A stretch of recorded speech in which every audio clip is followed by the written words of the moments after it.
I am Adeyinka. I'm the CEO of MABY Consultancy. For you guys to be here, then you must have heard about us, in some shape or form. So thank you for being here.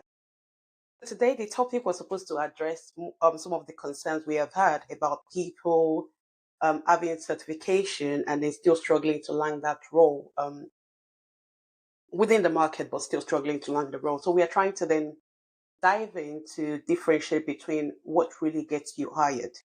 Is it having a certificate or really having a hands-on experience, to an extent? And my understanding is that, certificates are important. They are to benchmark our industry across the world, be it Prince 2, be it CAPM, whether it's for Waterfall or Agile, it doesn't matter.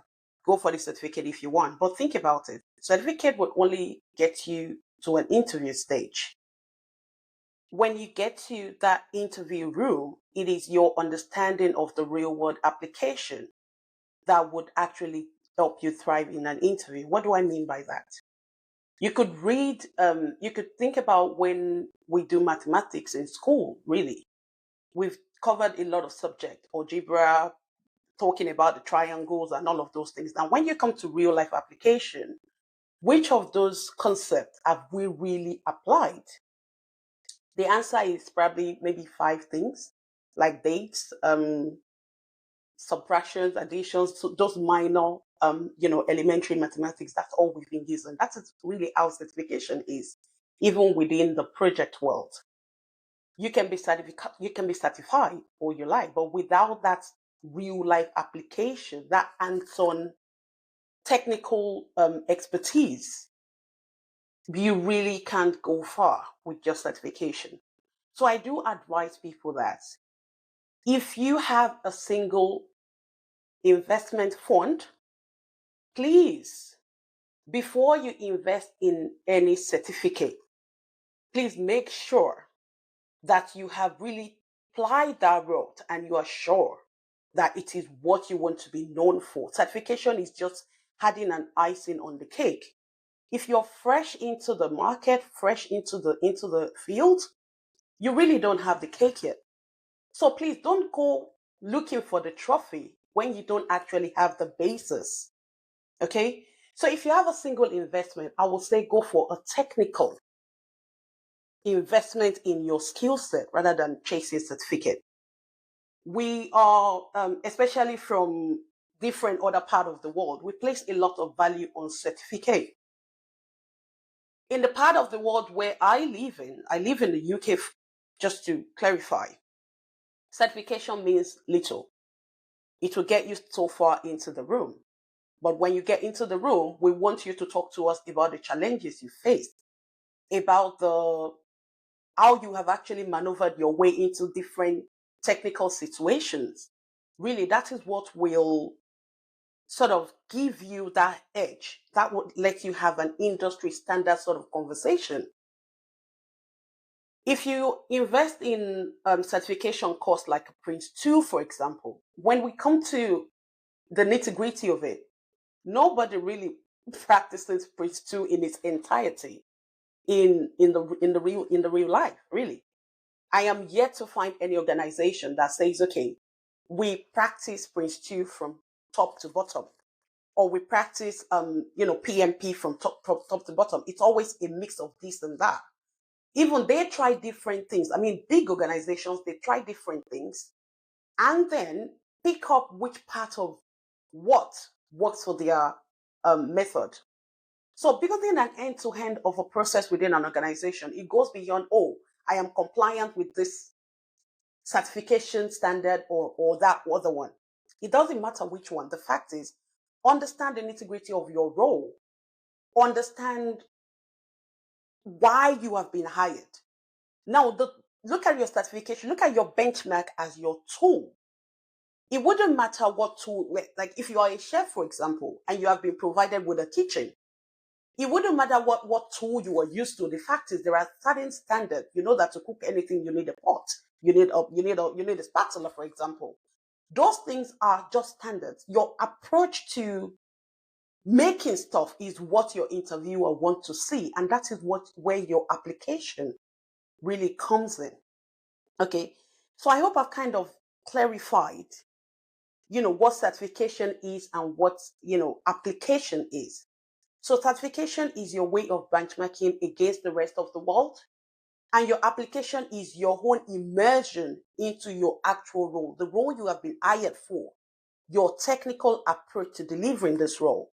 That is what application is. So there are two different things. So if you ask me what my 2 cents on this is, I would say go for application. And then when you start making money, invest in as many certification as you wish. But of course, if you have unlimited fund and fund is not, a real issue, of course you can go for it. You can have the two. Why not? If you can afford it, have the two. But if you can prioritize, if you have to prioritize, please prioritize chasing application, technical application over certification. Okay. Now, going to the second part, which is what does application mean in real life? It doesn't mean you reading it in a book. It actually means doing it, hands-on, active doing. You read it in a book, and then you go further to actually doing it. Your lessons would come in your mistakes as many times as many times as possible. You have to learn from your mistakes, your reasoning. I mean, especially the highest part of technical world. Your real expertise is in your reasoning, the way you analyze things, the way you sense risk, the way you maneuver when things aren't quite going right, the way you make decisions. Your decision making process is what really the information system world is. Now, when we now talk about application in the technical world, I mean the core IT world, well, it means you repeating that framework over and over and over again. You looking at an error message and knowing straight away what it is. You wouldn't be able to do that if you have not actually been in that situation. Now, people that have been working in core tech, I mean the developers, the back-end, front-end developers, I'm not talking about, website developers, I'm talking about real solution developers. They are people that have seen as many issues as possible and have found their way out of it. So what we call experience in IT world is how many problems really have you made your way out of? How many technical issues have you confidently maneuvered your way out of? Because that is where the lessons are. That is where, if those things reoccur again in future, you will be able to respond in a more apt way, in a more quicker. You can sense them quickly, and then you can then make your way out of them quickly, so other people can rely on you for more things. So the more of those you have, the more you are actually extending your reach. I mean, in terms of technical work. But in terms of IS, I mean, the support roles, the project managers, the scrum masters, the business analysts, all of those roles are all within IS. And the icing on the cake, the core of your job is in your reasoning, your thought process. That is really what your job is. And then, of course, by definition of your role, well, we want to then specialize that into, okay, I'm an expert in business analysis. That's it. Well, you can understand technical lingua and you can also balance it with business lingua, because for some reason, those two do not really mix so much. They don't understand each other so much. Business-minded people do not really understand technical terminologies. And technical people do not have the patience nor the time to really start explaining things to business people in a way that they will understand. Hence why you need the business analyst to bridge that gap. And how do they bridge the gap? Well, they map out different processes. They go through different stakeholders. They go through different conversations, and it requires a certain sort of skill set to be able to then interpret what the business is saying to what the IT, to what the technical people would understand, and then vice versa. That is what the BA do. So you can really understand what I mean when I say that it is more the reasoning behind what you're doing. Why do you need to do certain thing first before moving on to the other? You know, that's that. And then the next role that I want to deep dive into really it's project management. What does application mean in project management? Well, let me say this. You, as the project manager, you really do not have a team of people directly reporting to you. Right. You are a one man army, really, until you have been given this temporary team to help you move things over the line. That means if you think about it very well, these people do not really owe you anything. They don't owe you their loyalty. They don't owe you anything, really. Okay. So how do you get people that do not owe you anything to really work with you and bring a project to fruition? Like how do you get them to work with you to get things over the line? It's tricky. Well, that is where your engagement skill, leadership skill, that is where it comes in. Okay? You being able to kind of lead without being bossy, if that makes sense. That is where it comes in. Because you have to give these people a reason to prioritize your project over every other project. There may not be a dedicated resource to your project, for example. There may be shared resource. Like, for example, your BA may be a BA that's working within 2, 3, 5 different other projects. So how do you get this person to always remember yours as priority? Because obviously your project is priority to you, but it is not to other people. All right? It is not priority to other people. So you have to continue to do all you can to get people to work with you, trust you, trusting your leadership, be open, being inclusive, being process driven. Don't be like, you can't be a clumsy project manager and expect people to trust your process. Okay, so that process of being a people person, you don't have to be a people pleaser because you don't have to always say no. You have to be firm and be clear on your decision. But on the other side of it, you still need them to do the work, because without them, really, your project is going nowhere. You can't do it. You don't know the project.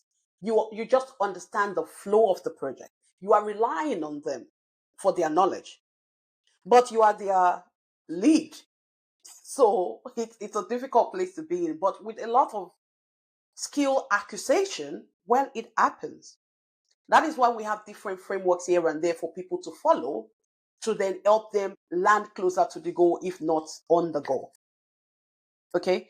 So, how can someone then apply what they've learned in an application or skill acquisition course, for example? How can they apply it to a real life? My answer to that would always be, first, if you are a person that cannot follow things through, please do not waste your money investing in any course, because IT would not give you that. It won't give you your flowers on the first day after you complete your course, because completing the course does not mean you have now become a pro. You are now the big thing on the market that every employer is looking for. No, after your course, it's time to then go grind. It's time to then pick up that skill that you have acquired and start working. You have to be happy to be a one-man team for a while you build up your skill set. If you are not prepared to do that, then the question is, how do you want to make yourself marketable? How do you want to do that? If you've gone on a course for project management, for example, make sure you are leaving that course with a real roadmap, with a real framework that will allow you to repeat the process over and over again on your own, so that you get to the point where you look at a project, even a fully done one, and you can reverse engineer it. You start looking at day-to-day activities and picking out the projects in them. You start looking at making certain decisions on your own, like looking at risk analysis, looking at gap analysis. You can do all of those things on the things we do on day-to-day basis, but obviously in a structured way. Once we put structure in place, then you repeating that process over and over, well, that is where you begin to have your gains. I hope that makes sense.